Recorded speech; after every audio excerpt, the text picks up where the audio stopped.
Imagine moving into your dream home with a shiny new Tesla sitting proudly in the driveway and the convenience of your own charger installed in your garage, only to have your peace shattered by an entitled HOA board member who believed everything you owned somehow belonged to her. When Karen from the HOA demanded free access to my Tesla charger, she thought she was making a power move, but what she didn't know was that her greed and arrogance would soon backfire in the most shocking way possible, leaving her Lexus fried, sparking, and smoking in front of the entire neighborhood. Now the question is, would you have stood up to her or given in just to avoid the drama? When I bought my new home in the neighborhood, it felt like a dream finally coming true after years of saving late nights, working overtime, and sacrificing vacations. I finally had the house I wanted. It was modern with solar panels lining the roof, a quiet yard with oak trees swaying in the breeze, and best of all, it came with a garage big enough for my brand new Tesla, which I had proudly driven home just days before I invested in the top of the line Tesla wall charger so I could recharge overnight and enjoy the convenience of never having to worry about gas again. The first few nights, everything felt peaceful. I'd sip coffee on the porch and watch the sunset while neighbors stroll by nodding politely. But then came Karen. Karen was the kind of neighbor who somehow noticed every new development on the block before anyone else. She was the self-appointed queen of the HOA, always patrolling the streets with a clipboard and a scowl. She introduced herself one afternoon by marching up to my driveway. Just as I was plugging my Tesla in at first, I thought maybe she was coming to welcome me to the community, but the way she carried herself made it clear this wasn't a friendly visit. She had that sharp tone in her voice, the kind that immediately made you defensive without even knowing why. She said, "Nice car you've got there, new, huh?" I nodded, proud but cautious. She leaned in closer and tapped the charger on my garage wall with her finger, like she owned it. She said, "We don't have any community chargers around here. That can be a problem." I blinked, confused. A problem? How? Well, she replied, crossing her arms, "Other residents with electric cars are going to want access. It's only fair that you share. And of course, as HOA board, we can set the guidelines." I stood there stunned, trying to figure out if she was joking, but her expression was stone serious. I had just spent thousands of dollars installing this private charger in my garage on my own property, and now this woman was suggesting it should be community property. I calmly explained that this charger was mine, bought with my money on my private line, not shared, and not HOA business. She gave me a tight smile and said, "We'll see about that." That night, I laughed about it with my friend on the phone, saying, "You won't believe what just happened," but deep down, I had this nagging feeling Karen wasn't finished. People like her didn't back off when told no. They doubled down, and sure enough, the very next morning, as I was pulling out of the driveway, she was already standing by the sidewalk watching me, her arms crossed, and that same disapproving look like I had broken some unspoken law. Days passed, and she started spreading word around the neighborhood that I was being selfish with my charger. I overheard snippets from other neighbors. Some looked at me curiously, others avoided eye contact. It was clear she was trying to turn people against me. But I wasn't about to give in to bullying. Still, it made me wonder how far she was willing to go. And let me pause right here to ask you something. Where are you watching my video from? Because I know many of you have dealt with a neighbor like this, someone who feels entitled to things that don't belong to them. And I bet you can already feel the tension building. One evening, just a week after moving, and I came home to find Karen standing in my driveway again. But this time she wasn't alone. She had dragged another HOA member with her, and they were pointing at the charger like it was evidence in a courtroom. Karen called me out the moment I stepped out of the car. She said, "We've decided that for the good of the community, this charger will be available for anyone who needs it." I nearly laughed at the absurdity, but she wasn't laughing. She pulled out a printed document with HOA letterhead that looked official at first glance, but upon closer look was nothing more than a piece of paper. She had typed herself with some vague language about community property and shared resources. I shook my head and told her flatly, "This isn't happening. You have no legal right to tell me how to use my private garage and my private electricity." She huffed, insulted, and the other board member shifted uncomfortably, like even he wasn't sure this was a good idea. What I didn't know at the time was that Karen was already scheming behind the scenes. She wasn't going to take no for an answer, and in her mind, the neighborhood needed to see me punished for defying her authority. She was the queen bee, and I had dared to swat at her hive. What happened next would not only shock me, but also expose her reckless entitlement to the entire neighborhood in the most humiliating way possible. The next week, things started getting strange. It was little things at first, but enough to make me suspicious. One morning, I walked outside and saw a bright orange sticker slapped on the side of my garage. It said HOA violation in bold letters and listed unauthorized installation as the reason. I peeled it off, confused and irritated, because I had never been told any rule about electrical work requiring HOA approval. Plus, I had already gotten the proper city permit and an electrician had done everything by code. So I knew I was in the clear, but Karen wasn't trying to follow the law. One evening, just a week after moving, and I came home to find Karen standing in my driveway again. But this time she wasn't alone. She had dragged another HOA member with her, and they were pointing at the charger like it was evidence in a courtroom. Karen called me out the moment I stepped out of the car. She said, "We've decided that for the good of the community, this charger will be available for anyone who needs it." I nearly laughed at the absurdity, but she wasn't laughing. She pulled out a printed document with HOA letterhead that looked official at first glance, but upon closer look was nothing more than a piece of paper she had typed herself with some vague language about community property and shared resources. I shook my head and told her flatly, "This isn't happening. You have no legal right to tell me how to use my private garage and my private electricity." She huffed, insulted, and the other board member shifted uncomfortably, like even he wasn't sure this was a good idea. What I didn't know at the time was that Karen was already scheming behind the scenes. She wasn't going to take no for an answer, and in her mind the neighborhood needed to see me punished for defying her authority. She was the queen bee, and I had dared to swat at her hive. What happened next would not only shock me, but also expose her reckless entitlement to the entire neighborhood in the most humiliating way possible.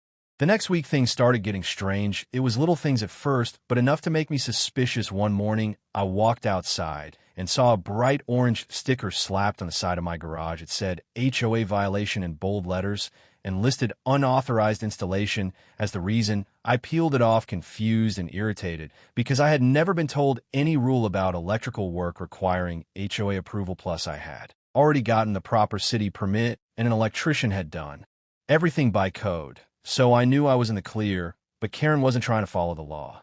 She was trying to intimidate me.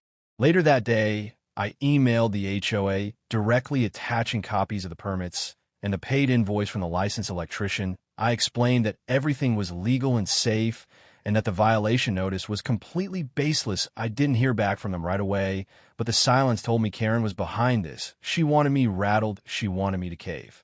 A couple of days later, while I was plugging my Tesla in again, I noticed Karen standing at the end of my driveway with her phone raised. She was recording me. I called out asking what she was doing, and she shouted back, "This is HOA property, and I'm gathering evidence." I laughed bitterly, telling her she had no idea what she was talking about. But she smirked like she had already won her case. I went inside frustrated and started keeping my own notes of every encounter because I knew eventually this was going to blow up.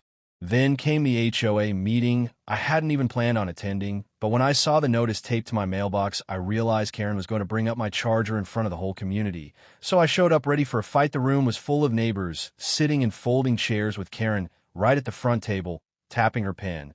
Like she was about to preside over court, she launched straight into it, announcing that one resident had installed an exclusive amenity that others couldn't access, and that it violated the spirit of the community rules. She gestured toward me with her pen, and all eyes turned in my direction. I stood and calmly explained that the charger was on my property, paid for with my money, and connected to my private meter. The HOA had zero jurisdiction over it. I even handed out copies of the permits just to prove it. The room buzzed with murmurs. Some neighbors nodded in agreement, others looked uncertain. But Karen wasn't giving up. She slammed her pen on the table and said, "This sets a dangerous precedent if we allow one person to have special privileges without sharing what's next: private pools, private gyms, private gardens." I couldn't believe the nonsense she was spewing, but it was clear she was trying to whip up resentment. The other board members looked uneasy. One of them even admitted that nothing in the bylaws covered this situation, which made Karen even angrier. She muttered something about updating the bylaws and stormed out of the room, leaving the rest of us stunned. After the meeting, I thought maybe she'd cool down, But no, Karen was just getting started. Over the next few days, I caught her loitering near my driveway at odd hours like she was waiting for me to leave. And one evening, I came home to find extension cords running from her garage across her lawn. As if she was preparing to somehow tap into my charger, I confronted her, and she snapped back saying electricity should be shared resources and that I was being greedy. I threatened to call the police if she trespassed again, but she only rolled her eyes and told me good luck. By this point, I realized Karen wasn't just entitled, she was reckless and dangerous. I started locking my garage every time I left the house, and even installed a small security camera pointed right at the charger, because I had a feeling something was about to happen, and I was right. The breaking point came late one Friday evening. I had just settled onto the couch when I heard loud voices outside, followed by the unmistakable sound of a car engine revving. I rushed to the window, and my jaw dropped. Karen had pulled her shiny Lexus into my driveway and was trying to stretch an extension cord from her trunk all the way to my Tesla charger. She had some kind of adapter in her hand and was fumbling with the plug like she knew what she was doing. I stormed outside, demanding to know what she thought she was doing, and she snapped back that since I refused to share, she was taking matters into her own hands. I told her she was insane, that the charger wasn't compatible with her car, and that she was going to damage something, but she sneered at me and said electricity is electricity, it all works the same. Neighbors began gathering, drawn by the noise and the absurdity of the scene. Some pulled out their phones, recording as Karen tried to jam the plug into her Lexus like she was proving some kind of point. I warned her again, but she refused to listen, insisting that the HOA would back her up. What happened next would prove otherwise. She managed to wedge the plug into the adapter she had brought, and with a triumphant smirk, she flipped a switch on the cord. For a second, nothing happened, and then sparks shot out like fireworks. The charger beeped angrily, and her Lexus engine lights began flashing. The crowd gasped as smoke started pouring from under her hood. Karen shrieked, pulling the cord away, but it was too late. The smell of burning plastic filled the air as her car's electrical system fried itself right in front of everyone. The neighbors, who had been skeptical, suddenly burst into laughter, some even cheering as Karen stood frozen, humiliated in the glow of her smoking car. I just stood there, arms crossed, shaking my head. It was exactly what I had warned her about, and now she had turned her entitled demand in her own personal disaster. But the fallout from this moment would stretch far beyond her Lexus, because after this night, the entire neighborhood started to see the real Karen, and things would never be the same. The sight of Karen's Lexus sitting in my driveway, smoking like a busted barbecue, was something I'll never forget. She stood there frozen, her phone still in her hand, as if she had planned to film her little victory, but instead had captured her own humiliation. Neighbors who had rushed over to watch were whispering, laughing, some outright recording the whole thing and posting it to their neighborhood Facebook group. Within minutes, word spread like wildfire across the community. Karen screamed, "Someone call a tow truck, someone call Tesla support, this charger is faulty." I stepped forward, calm but firm, and said, "No, Karen, you plugged an incompatible car into my charger. Against my warnings, this isn't Tesla's fault, and it's definitely not mine." She tried to argue, but her voice cracked under the weight of all those eyes on her. Nobody was buying her story anymore. One of the neighbors muttered, "Serves you right," and another chuckled. "That's what you get for messing with things that don't belong to you." She finally stormed off, red-faced, shouting that she would sue me and sue Tesla and sue the HOA if they didn't back her up. Her Lexus sat silent in the driveway until the tow truck arrived. The driver took one look at the mess and shook his head, saying, "This thing's fried. You're looking at a full electrical replacement." Karen argued with him too, insisting it was under warranty, but the driver pointed out the obvious tampering. It wasn't warranty covered. This was all on her. That weekend was tense, but also oddly freeing for me. Neighbors began stopping by to chat. Some even apologized for believing her lies about me being selfish. One man with a Chevy Bolt laughed, saying he couldn't believe she actually thought a Tesla charger could power a Lexus hybrid. It was absurd. But that was Karen. She never admitted she was wrong. By Monday, the HOA had called an emergency meeting, and this time I made sure to be there front row. Karen arrived, lay her hair a mess, her face pale from stress, and her Lexus nowhere in sight. I guess it was still at the shop. She slammed her papers down and demanded the HOA force me to pay for the damages to her car, because in her twisted mind, my charger was at fault. The room was quieter this time. More skeptical people had seen the video clips circulating online. Neighbors had witnessed her plug in themselves. There was no denying the truth. When it was caught on camera, one board member cleared his throat and said, "Karen, we can't hold him responsible for your actions. You trespassed on his property and attempted to use his private equipment. Without permission." She opened her mouth to argue, but another board member cut her off. "You violated your own bylaws by stepping onto his driveway without consent." For the first time I saw the queen bee of the HOA deflate. She sputtered, but community resources, and the board member shot back, "Community resources do not include private property or private electrical equipment. We've let you go unchecked for too long, Karen. This ends now." The neighbors clapped, some quietly, some loud enough to make her flinch, and for once the power she always wielded like a sword was gone. In the following days, Karen tried one last-ditch effort. She posted rants on the HOA's online forum, accusing me of being an elitist who thought I was better than everyone else. Because I drove a Tesla, she claimed I was destroying the spirit of the neighborhood with my selfishness. But this time, no one listened. Comment piled up telling her to stop harassing me. Others mocked her for frying her own car. One even wrote, "Maybe next time you'll ask nicely instead of acting like the HOA dictator."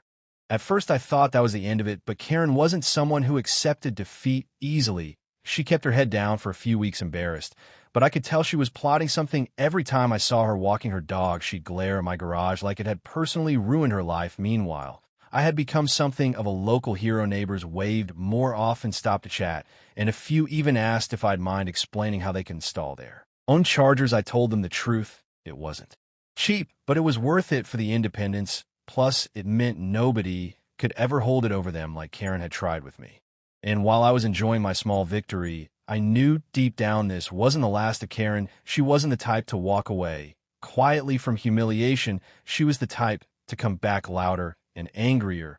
And that thought kept me on edge. One night, as I sat in my living room watching TV, I heard footsteps outside, followed by the faint click of something metal near my garage. My stomach dropped. I checked the security camera feed, and sure enough, there she was again in the middle of the night, crouched near my charger with something in her hand. I couldn't believe it. After everything she had already been through, she was still messing with me. I dialed the police immediately, explaining the situation while watching her fumble with the wires like she had some kind of vendetta. The officer on the phone told me to stay inside until a unit arrived. Minutes later, flashing lights filled the street, and Karen froze like a deer in headlights. As the cops pulled up, the officers approached, and she immediately launched into her story that she was just checking for safety issues that the HOA had authorized her, but when they asked for proof, she had none. I showed them the footage from my camera, and that was the final nail in the coffin. They put her in handcuffs and walked her to the cruiser, while neighbors once again stood outside in their pajamas watching the spectacle unfold. The irony was too sweet. She had gone from self-appointed queen of the HOA to being dragged away in front of the entire neighborhood, her reputation fried, just like her Lexus. And as she sat in the back of that cruiser glaring at me through the window, I knew this battle was over. But the war with Karen, well, that was still to be decided. The night Karen was hauled off by the cops, the neighborhood buzzed with chatter. For weeks, people couldn't believe she had actually been caught red-handed trying to tamper with my Tesla charger. It was the kind of story neighbors told over backyard barbecues and at school bus stops. The once intimidating HOA queen now reduced to a cautionary tale. But if you think Karen learned her lesson, you don't know Karen. Instead of backing off, she doubled down, determined to twist the narrative in her favor. A few days after her arrest, I received a letter in the mail stamped with legal insignia. It was from Karen's lawyer claiming I had intentionally endangered her by owning equipment that wasn't properly secured. The letter accused me of negligence and demanded I pay for the damages to her Lexus plus emotional distress. I almost laughed out loud when I read it, because my security camera footage clearly showed her trespassing and tampering with the charger. But I knew Karen well enough to realize this was only the beginning. She wasn't interested in justice. She wanted revenge. I forwarded the letter straight to my attorney, and within a week we had filed a counter notice, not only rejecting her claims, but also threatening legal action for harassment and attempted property damage. My lawyer told me confidently she doesn't have a case, but brace yourself, she'll try to drag this out and make it ugly. And he was right. Karen started going door to door, spinning her version of the story. She claimed I was a selfish tech snob who thought I was above the rules. She said my Tesla charger was a safety hazard and that she was only trying to protect the neighborhood from a fire hazard. The problem for her was that most neighbors had already seen the footage of her frying her own Lexus. They knew the truth, but still there were a few who nodded along, too polite or too gullible to call her out. At the next HOA meeting, she demanded that the board vote to have my charger removed entirely. She waved around copies of her lawsuit papers and tried to scare people by talking about rising insurance premiums if my charger caught fire. I stood calmly and reminded everyone that my charger was installed by a licensed electrician inspected by the city and certified safe. The board sided with me again, but the meeting ended in shouting as Karen stormed out, vowing she'd take this to the highest court if she had to. Meanwhile, I couldn't shake the feeling that she was planning something bigger. The way she glared at me every time our paths crossed, the whispers I overheard about her talking to reporters, it all pointed to her next move. And sure enough, one morning, I opened my laptop and nearly spit out my coffee. There on a local news site was a headline reading Tesla owner endangers neighborhood with unauthorized charger, and a photo of my house splashed across the page. Karen had gone to the media, spinning her story about me being reckless and endangering the community. She even posed dramatically in front of her smoking Lexus at the repair shop, like she was some kind of victim. I was furious, but also oddly impressed by how far she was willing to go. Her lies were bold enough to almost sound true, but thankfully the article had a comment section, and it didn't take long before neighbors who had witnessed the truth started speaking up. One comment read, "I saw Karen fry her own car with my own eyes." Another said the guy's charger is perfectly legal and she trespassed. She's lying through her teeth. Within hours, the narrative began to shift. But Karen wasn't done. She filed complaints with the city, tried to pressure the fire department into inspecting my house, and even called Tesla customer service, repeatedly claiming my charger was defective. Each time the inspections came back clean and Tesla dismissed her calls. But the harassment was exhausting. It felt like a full-time job just dealing with her nonsense. Then came her boldest move yet. One Saturday evening, I was hosting a few friends for a cookout in the backyard when suddenly I heard shouting at the front of the house. I walked around, and there was Karen standing with a clipboard, a handful of flyers, and a small group of neighbors she had managed to gather. She was shouting into a megaphone about unsafe electrical practices and how I was putting everyone at risk. She even started handing out petitions demanding the immediate removal of my charger.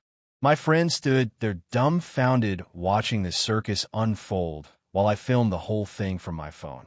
When she noticed I was recording, her face twisted with rage. She tried to snatch the phone from my hand, but I stepped back and told her she was trespassing again and that I'd be calling the police. Her little rally dissolved quickly as neighbors scattered, embarrassed to be associated with her antics. One even muttered, "I didn't sign up for this drama," as he walked away.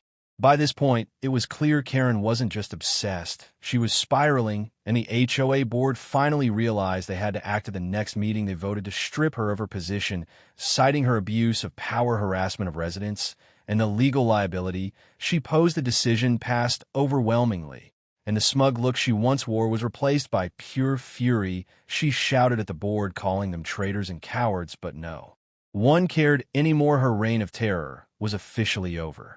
Still, I knew someone like Karen wouldn't fade. Quietly, people like her thrive on conflict and attention, and sure enough, even after losing her HOA crown, she found one last way to stir chaos. What she did next shocked not just me, but the entire neighborhood, and turned our quiet street into the front page story. Once again, after Karen was stripped of her HOA position, most of the neighborhood thought the nightmare was finally over. People walked their dogs without fear of being stopped for petty rule violations. Kids rode their bikes without being yelled at about helmets or noise complaints. The atmosphere lightened. It felt like the community could breathe again. But for me, there was always that shadow looming. I knew Karen. She wasn't the kind to accept defeat quietly. And when she lost her title, her power, and her credibility, she had only one thing left: her rage.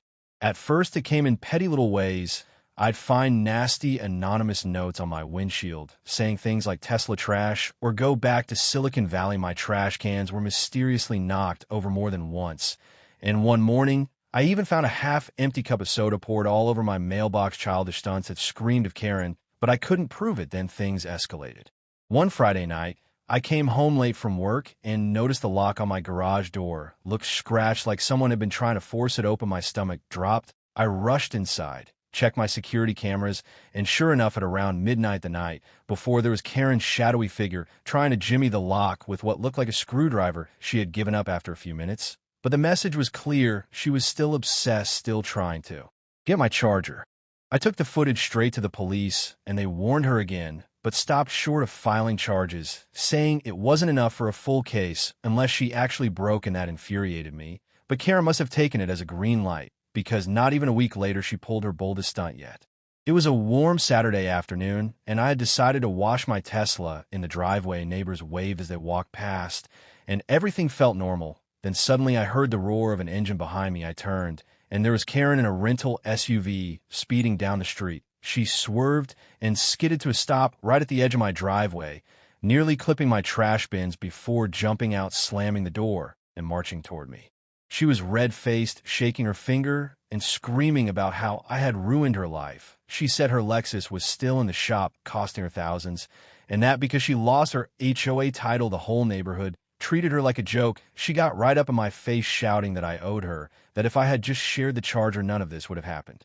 I tried to stay calm, telling her again that she was the one who trespassed, damaged her own car, and harassed me. But she wasn't listening. Then, in a shocking move, she shoved past me, grabbed the charging cord, and tried to yank it out of the wall, as if she could rip the entire unit free. Sparks flew as the connection strained, and neighbors started screaming from across the street. I pulled my phone out, recording every second while shouting for her to stop, but she kept pulling like a woman possessed. Finally, the cord snapped loose from her grip, and she stumbled backward, landing on the pavement. The crowd of neighbors gasped, some running over to make sure she wasn't hurt. She wasn't injured, but she was humiliated again, lying there in front of everyone, her rage boiling over. She scrambled up, pointed at me, and shouted, "This isn't over, you'll regret this," before storming back to her SUV tires, screeching as she peeled away. The video of that meltdown spread even faster than the Lexus fiasco. Within hours, it was all over the neighborhood group chats, then the local Facebook page, then even TikTok. Teenagers in the area made memes out of it, overlaying her rant with dramatic music. I didn't want the attention, but I couldn't deny the satisfaction. The same woman who once lorded over everyone with her HOA clipboard was now the laughingstock of the entire town. But humiliation only fueled her more in the days that followed. She filed yet another lawsuit, this time not just against me, but against the HOA itself, claiming we had conspired to ruin her reputation. She accused me of cyberbullying because the video had gone viral. She accused the HOA board of defamation for removing her from office. She even accused the neighbors who commented online of harassment. It was a desperate, scattershot attack meant to intimidate everyone, but instead it backfired. The HOA board lawyered up quickly, and my attorney dismantled her claims point by point. The judge threw out the case almost immediately, calling it frivolous, and even warned Karen that if she continued filing baseless lawsuits, she could face sanctions that should have been the final blow. But Karen had one more card to play, and this time it was dangerous, not just embarrassing. About 2 weeks later, I woke up at 3 in the morning to the blaring sound of my Tesla's alarm system. I jumped out of bed, heart pounding, and ran to the window. What I saw made my blood run cold. Karen was back, crouched beside my car, with what looked like a pair of bolt cutters trying to cut through the charging cable. The alarm lights flashed red across her face as she struggled with the metal jaws, sparks flying from the cable. I shouted from the window that the police were on their way, and she bolted, running down the street into the darkness, but not before my security cameras caught every second crystal clear. Within minutes, officers were at my door reviewing the footage, and this time there was no warning, no slap on the wrist. They issued a warrant for criminal mischief, attempted vandalism, and trespassing. The next morning, the entire neighborhood watched as police cars pulled up to Karen's house and let her out in handcuffs once again. But this time was different. This wasn't just a neighborhood spectacle. This was a crime with real charges attached. She was facing fines, restitution, and possibly even jail time for her obsession. And as I stood there watching from my porch, neighbors clapping and cheering around me, I realized something. Karen's reign of chaos was finally collapsing for good. Or so I thought, because what happened next would prove that even when she was cornered, Karen wasn't finished. Yet she still had one last explosive move that nobody saw coming. When the police hauled Karen away for trying to sabotage my Tesla charger in the dead of night, the neighborhood breathed a sigh of relief. It felt like justice was finally catching up to her, and for a brief moment, I believed it too. But if there was one thing I learned about Karen, it was that she didn't quit, she didn't. Reflect, she didn't apologize when she was cornered, she lashed out harder, and that's exactly what she did. Karen's arrest became the talk of the town. The footage from my cameras ended up on the evening news, local anchors describing it as a bizarre HOA dispute gone wrong. Neighbors were interviewed on their front lawns. One woman said she always knew Karen was trouble. Another laughed about the irony of her frying her own Lexus. The humiliation was total. Her reputation in ruins. Her Lexus destroyed, her HOA crown gone. But in Karen's mind, she was still the victim, and she was determined to prove it. A week later, just when things were settling down, the neighborhood woke up to chaos. Someone had spray painted giant red letters across the entrance wall of our subdivision. It read, "Tesla trash. Get out." At first, nobody knew who had done it, but the cameras near the entrance eventually revealed a familiar figure bundled in a hoodie late at night. Karen caught again in the act. When the footage hit the community forum, the comment section exploded. People were furious, not at me, but at her. The vandalism was the last straw. That same afternoon, an emergency HOA meeting was called, but this time it wasn't to debate rules or fines. It was to vote on banning Karen entirely from neighborhood functions. The board went further, recommending the city pursue restitution for the vandalism, and neighbors filed their own complaints against her for harassment. When the police arrived at her house again, she screamed about conspiracies, pointing at me, saying this was all my fault, but her words carried no weight anymore. She had burned every bridge. Despite everything, though, part of me stayed on edge because Karen still had her house, and as long as she lived here, she'd always be a problem. I upgraded my security system, doubled the cameras, even installed motion-activated floodlights. My driveway looked like a fortress, but I wasn't taking any chances. Then, one night, the unthinkable happened. It was just past midnight when a loud bang rattled my windows. I rushed to the front door and saw smoke rising near my garage. My stomach twisted in fear, thinking Karen had finally tried to torch the place. I grabbed the extinguisher and sprinted out, but to my shock, the fire wasn't on my property. It was across the street at Karen's house. Flames licking up from her garage. Neighbors were already outside screaming. Someone had called 911, and within minutes, fire trucks roared into the neighborhood, blasting water at the blaze. Karen stumbled out, coughing, hysterical, yelling that I had set the fire to frame her. But the firefighters and police didn't buy it. Their investigation quickly revealed the truth. Her garage had been filled with extension cords daisy-chained together, trying to create her own makeshift charger system. She must have been obsessed with proving she could do what I had done legally and safely, except her setup was a ticking time bomb. The overload sparked and burned her own property down. The irony was almost too perfect. The woman who had accused me of endangering the neighborhood had literally set her own garage ablaze. With her recklessness, the fire was contained before it spread, but the damage was severe. Her Lexus, already fried, was now joined by melted tools, scorched walls, and a mountain of debt from fines, repairs, and insurance denials, because her setup was entirely unauthorized. As the firefighters packed up and the crowd of neighbors dispersed, one officer approached me quietly and said, "She won't be your problem much longer." Turns out Karen was facing multiple charges from vandalism, trespassing, attempted sabotage, and now reckless endangerment. Plus, her insurance company was dropping her. Karen was ruined financially, legally, and socially. Her kingdom of HOA power reduced to ashes, just like her garage. In the following weeks, the neighborhood transformed. Laughter replaced tension. Kids played without fear of being scolded by Karen, and neighbors actually came together to repaint the vandalized entrance wall. As for me, I enjoyed quiet evenings again, sipping coffee, while my Tesla charged safely in the garage. The security cameras still rolled, but more for peace of mind than necessity, because Karen was finally gone. Her house sold at auction after foreclosure, and word spread she moved in with a relative miles away. Nobody missed her. Looking back on everything, I realized it wasn't just about a charger or a car. It was about standing your ground against entitlement. If I had given in to her demands, she would have kept pushing, taking more and more until she had complete control. But by holding firm, documenting everything, and refusing to be bullied, the truth came out in the end. And here's where I want to pause to ask you one last time, where are you watching my video from? Because I know people everywhere deal with their own version of Karen, and sometimes it feels easier to just give in. But trust me, the moment you stand your ground, is the moment you take back your peace. Karen may have thought she could demand free access to my Tesla charger, but in the end she fried more than just her Lexus. She fried her reputation, her finances, and her entire sense of control, and I can tell you with absolute certainty the neighborhood is better off without her.